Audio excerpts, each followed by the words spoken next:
Thank you very much. I've really enjoyed the opportunity to chair this year's award committee. I'll explain to you how we do the awards and the recipients of the awards and so on. We could go to the next slide. So I just wanted to point out for a moment why it's important for an organization like IOTA to grant awards. It allows us to state clearly what we value in our members. It lets us recognize the significant contributions that our members have made, and our members work very hard, as you know, for very little pay. It permits us to honor those whom we admire and emulate them, and it provides a permanent record in our annual proceedings of the people that we wish to honor and the work that they have done. So you can go to the next slide, please. But before I present the Daybol and Laird Awards, I have a Special Achievement Award. And I'll read the text on this. For his outstanding support of IOTA since 2008, for organizing local volunteers to observe occultations of stars by minor planets, including very successful multi-station group efforts for Sophrosiny and Marion and others, and for fielding a large local team for the Brixia occultation in October 2012, and for being responsible for coordinating both of our Las Vegas meetings here in this very building. IOTA would like to present this Special Achievement Award to Rob Lambert.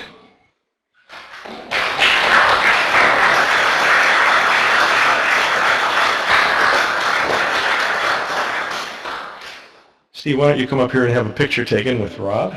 Well, that was a surprise. Okay, we'll get that signed for you. All right. So, Rob, I want to thank you for helping me get this set up, and we'll see if we can get a nice photograph of you. Richard will take the photo right there. Okay. Oh, yeah, Better. Get rid of get the light glare off it, yeah.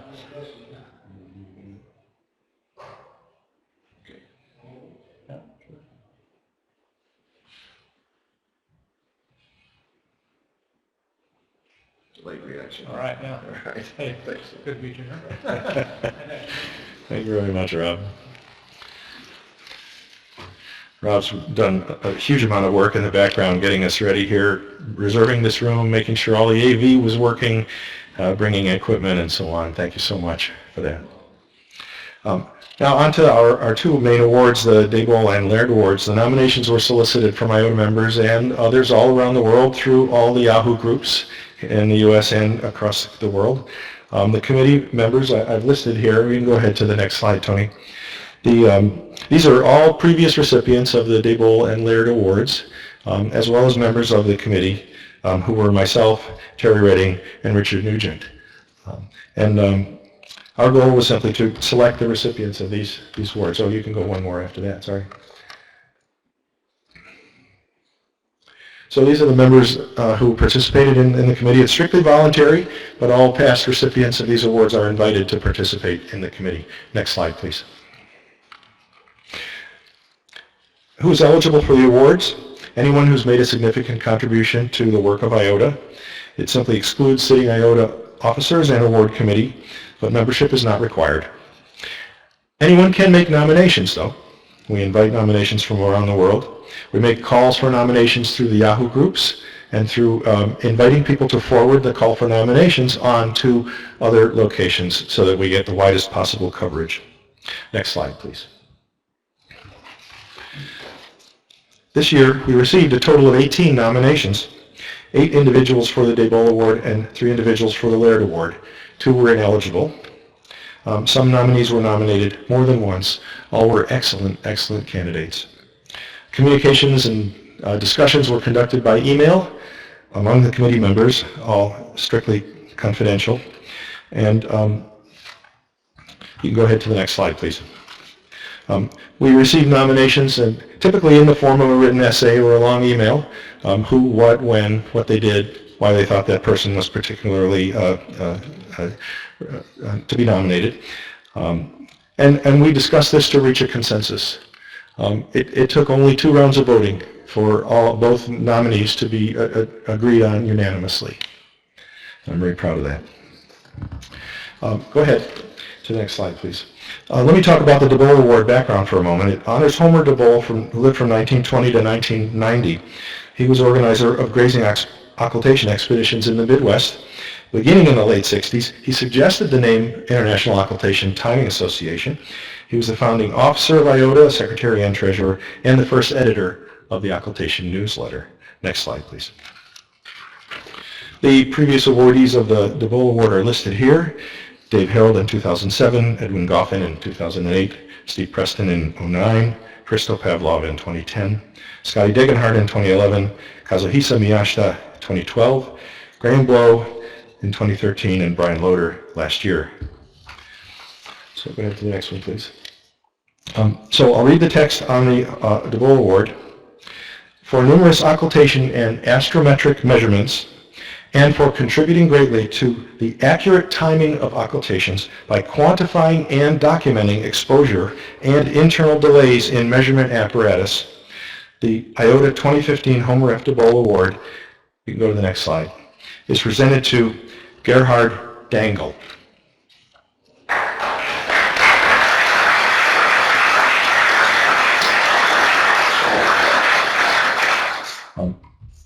I'll just read a little bit about Gerhard here. Gerhard Dangle is a European astronomer, you can go to the next slide, Tony, who has contributed greatly to the precision timing of occultations. In his own right, he is an accomplished occultation astronomer. However, his contributions have transcended the day-to-day work and enhanced our scientific credibility. Gerhard invented a device to test the optical and electronic characteristics of the occultation video cameras that we use, not the VTI, but the cameras themselves. He calls it the Exposure Time Analyzer, or EXTA. Until his work, no one knew that integrating video cameras had a time delay, and some non-integrating cameras as well. Since the publishing of his work, we now routinely publish our occultation timings with corrections for camera delays and VTI timing delays, if any.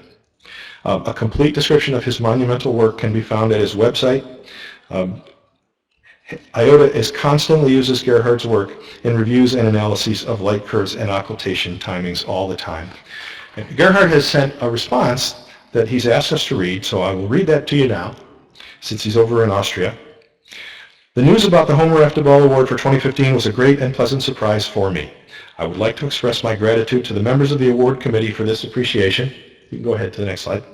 I also want to mention that many of my measurements on all of these cameras and VTI equipment would not have been possible without the great support from the owners of these devices. Therefore, I see this award to me also as an appreciation of the good team spirit of the observers and the members of IOTA across the globe. This award is a great pleasure and as well a motivation for further activities in the fields of astronomy for me. Heartfelt thanks and best greetings, Gerhard Dangle.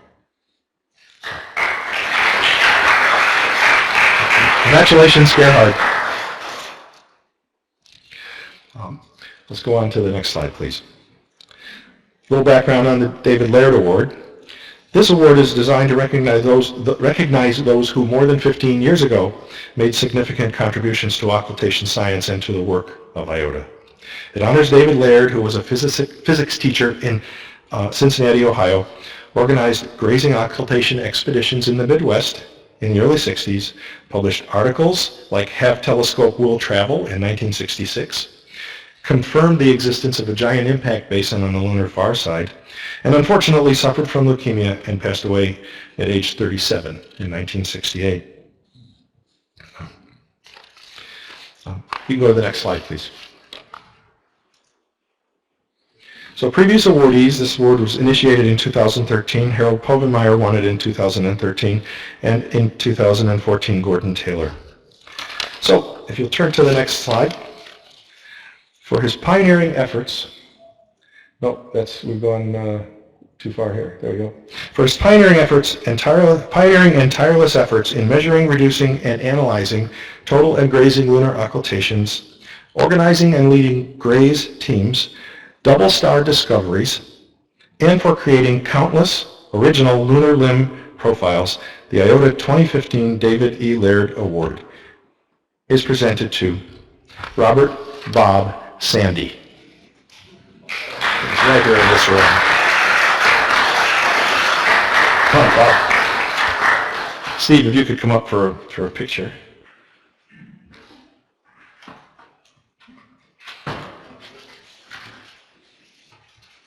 Question for you. We're going right into the slides. Yeah, you can History. I'll say a few more words and I'll let you. Oh, okay, there. Have we got it unblurred yet? You're right. The other right. The other right. There you go.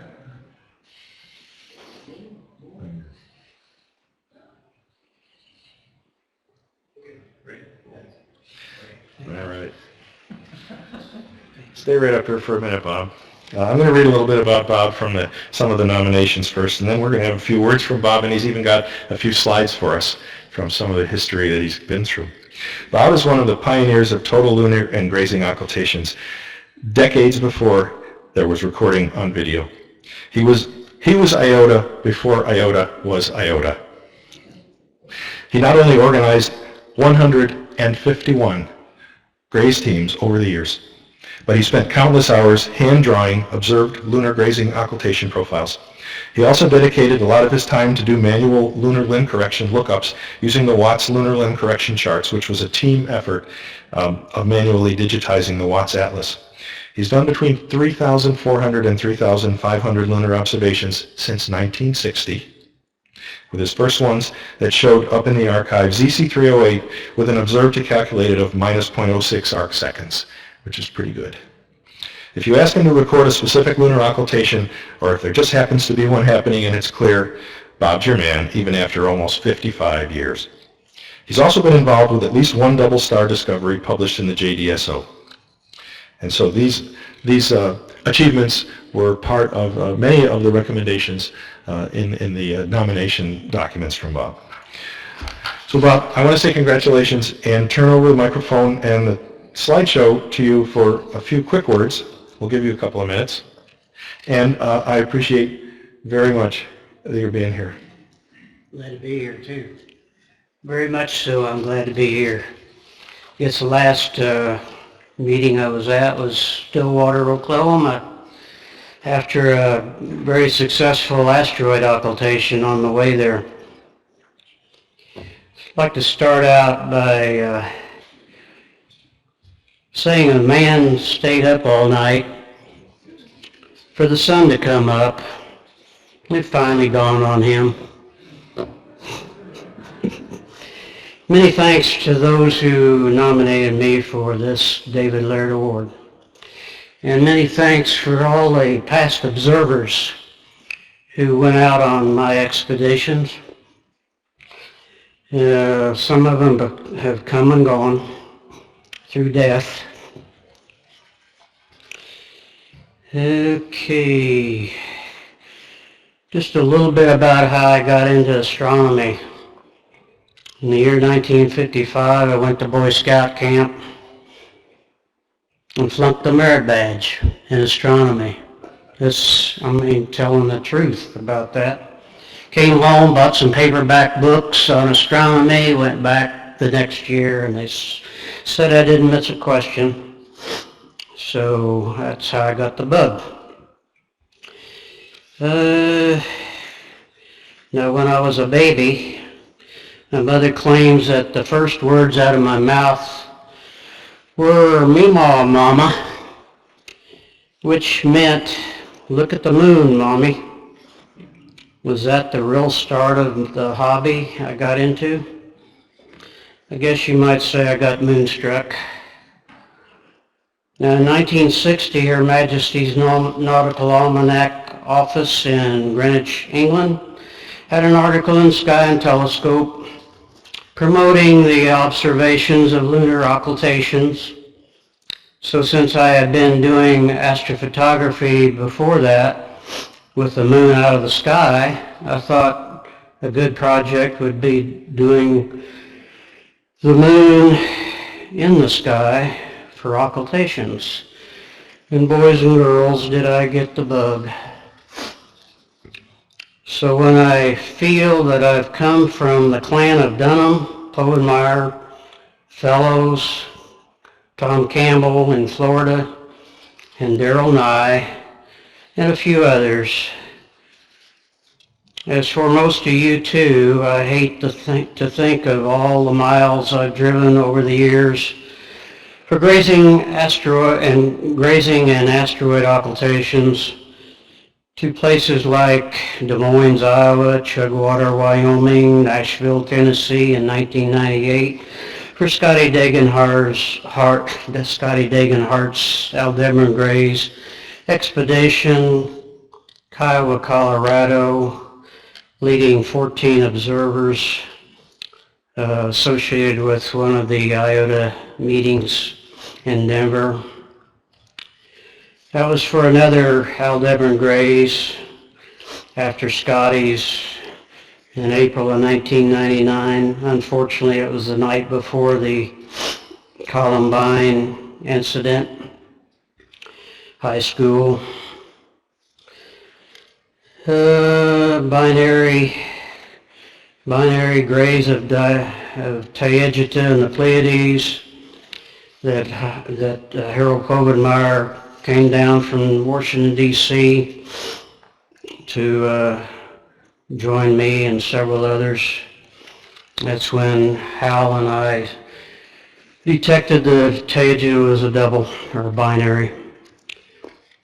So far I've observed grazes of Aldebaran twice, one graze of Antares in Texas near Corsicana, and two of Regulus, one in Illinois, and the other one very close to the astronomical site of Kansas City's 40 acres dark sky site, which is 90 miles south of Kansas City. Kobenmeyer drove up from Florida for that one too, to join us on that one. Now the fourth magnitude, there's four first magnitude stars that are called by the moon, or seen Aldebaran, Antares, and Regulus, but I still haven't seen Spica.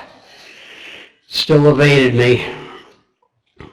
Now I'm going to stop my bragging rights here and start showing some slides of the early years and memorabilia of the occultation group. Slide number 1. Go to the next one if you would, please. That's one of my that's the 6-inch Newtonian. Way back when I first started timing occultations. Go to the next slide, please.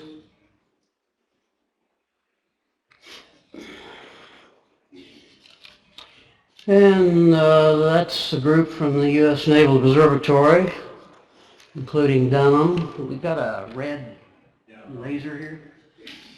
Okay. I believe it's right here. Okay. Green button. Green button. I've got to hold it in. I see it. That's green. Okay, we want to use green. Got David Dunham.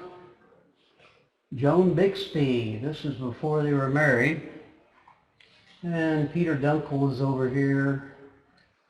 He used to live in Kansas City, but now he's out in California.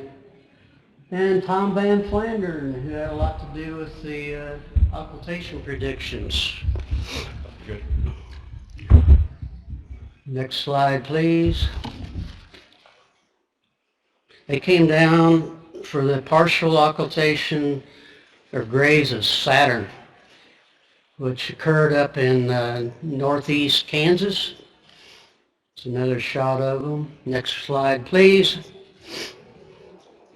This is in front of my house. Next slide, please. There's a picture of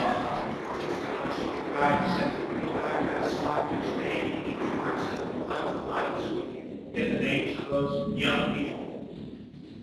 what? Like we have David Dunham, Joe. Yeah. Could you go back to that slide and name the people that are in that slide?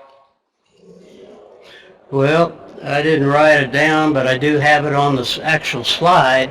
Peter Espenshade was another one. Yeah. I don't have it all up here.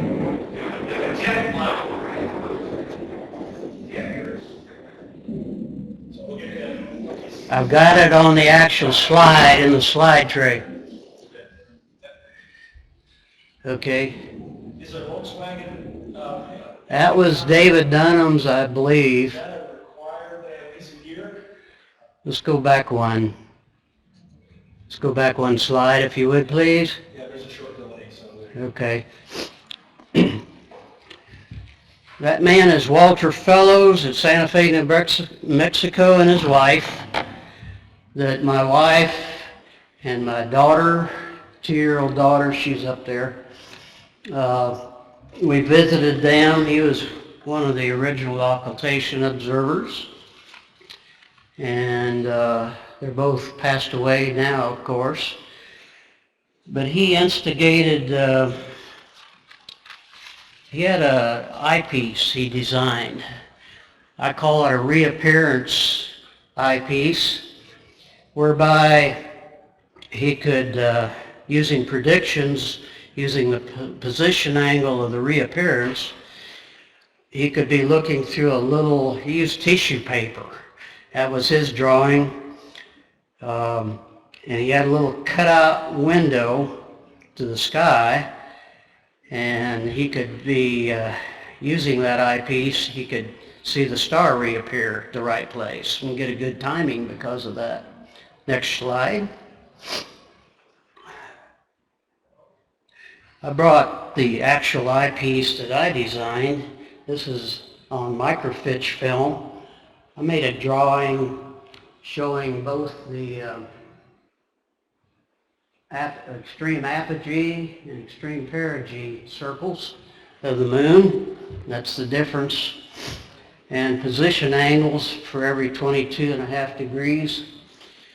And I could rotate the eyepiece and move the equatorial mounting and right ascension until I got the moon's edge to run parallel with those lines.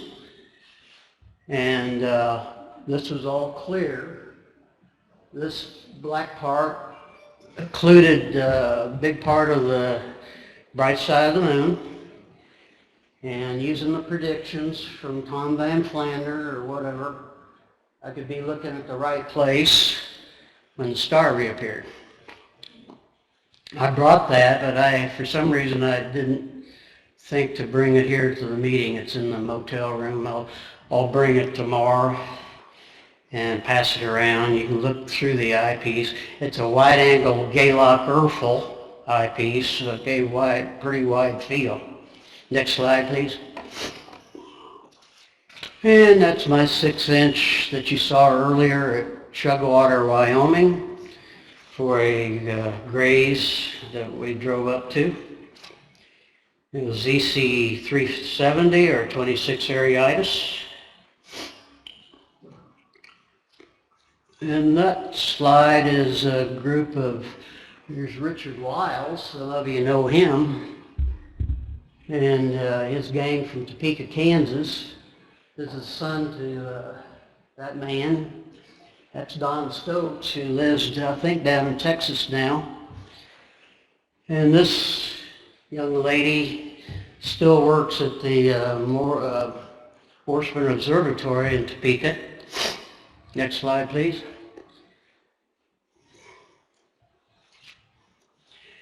And this is an expedition that joined me down by Springfield, Missouri. Next slide, please.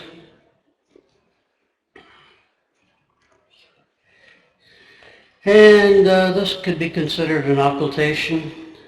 Of course, I don't know if you can see Venus sitting down about right here. Yeah, there it is. That's with the normal camera lens, the old 35 millimeter from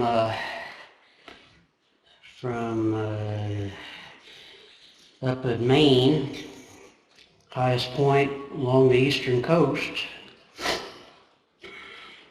It's a 59-second occultation. And I have my 6-inch there again. And using prime focus, next slide. I'm including 2 prime focus shots that I took. Next slide, please. This was back in 1963, first attempt by me to see a total eclipse of the sun.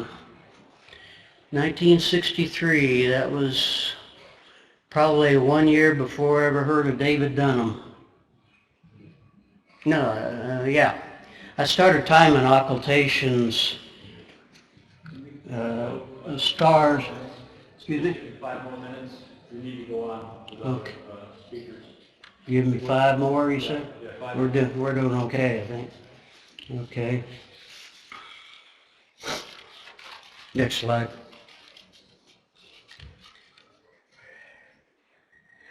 Oh, some of you might remember Mr. Hallbuck from Wisconsin. I believe designed a timing cable that they stretched for a mile or two along the side of roads on the grace path. You see the cores that contain the cable. And I see what you did. You put the graph recorder, which had about 20 pins, ink pens. Next slide.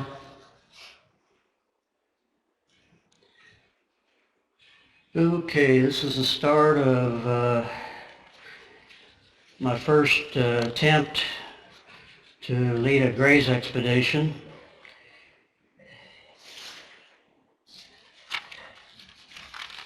And Stan Warco, from his house, he wasn't on the graze line, but he was close by to it, right in Kansas City.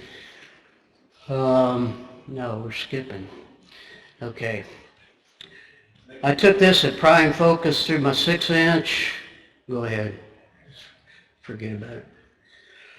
Of the bright side occultation of Jupiter and Ganymede. Next. That's through my 6-inch. Another slide, next picture, next picture. You can go through those pretty fast. Wish it was darker in here, but it is not. Okay, little titty, the Jupiter. Next slide. See what you did. Ganymede is getting ready to go. Next slide.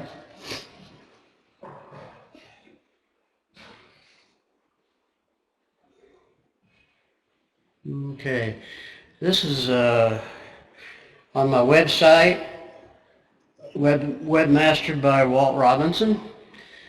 And back in 1978, and from my backyard and using my 6-inch, I took a 10-second time exposure after Venus reappeared. And that's what you see up here, basically. Next slide.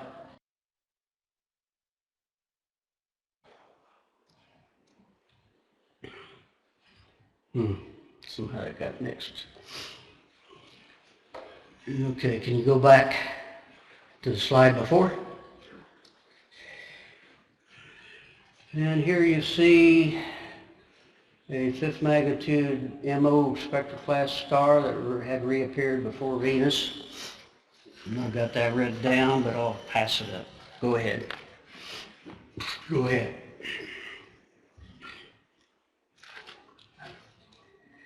Okay, this has got mixed up a little bit. But Stan Wierkozeski with a 16-inch Newtonian in his backyard while I was out leading my first star graze in 1964. I don't see it up here, but it's supposed to be a star about there. Go to the next slide. Just a representation of what a graze looks like on the northern limb. Yeah, that should be before that last one. This is the Pleiades. Oh, this is the Pleiades. Yeah, So we got them mixed up. see the stars on there, but they're pretty. Yeah, the main stars on the morning of August 1969, after the graze of IOTA, which is one of the stars out here. I don't see them too good. The moon's sitting in the cup. I call it the cup of the Pleiades. This is after Hal Povenmire and I saw a blip blip on the binary IOTA. Go to the next one. which will show that the moon has moved out of the cup stars. I can see them better. Boom, boom, boom, there, maybe. Okay, next. That was in 1969, a little north of Kansas City. That's one of my pictorial reductions of the Rho Sagittarius grays. All those observers listed. 1 minute, Bob. Okay, next. All right, real close to the end. Thought you might enjoy that. A man by the name of Larry Nadeau drew these in the early years of the occultations. Can you read that there? No. No? You can't? Just 2 minutes to go. Now remember, all you have to do is keep turning it on and off.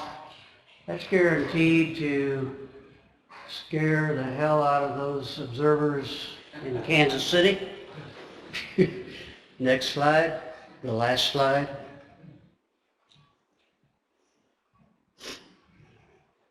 Oh boy, only 1 more minute to go. That's Larry Nadeau. Thank you.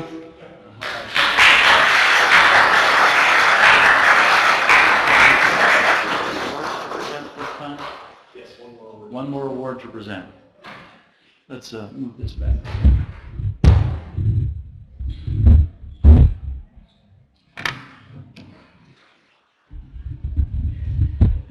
Thank you. All right. Thank you, Bob. I can't even imagine. 55 years. I was 7 when you started.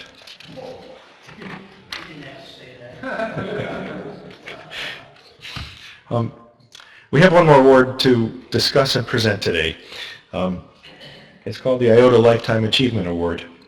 The Lifetime Achievement Award is conferred by the Board of Directors upon individuals who, in their opinion, have made significant contributions over their lifetime to the work and mission of IOTA.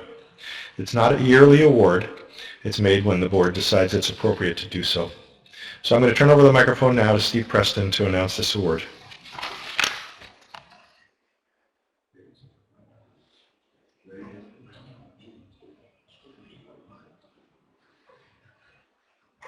Okay, so as you probably know, the board awarded the first Lifetime Achievement Award to David a couple of years ago, and we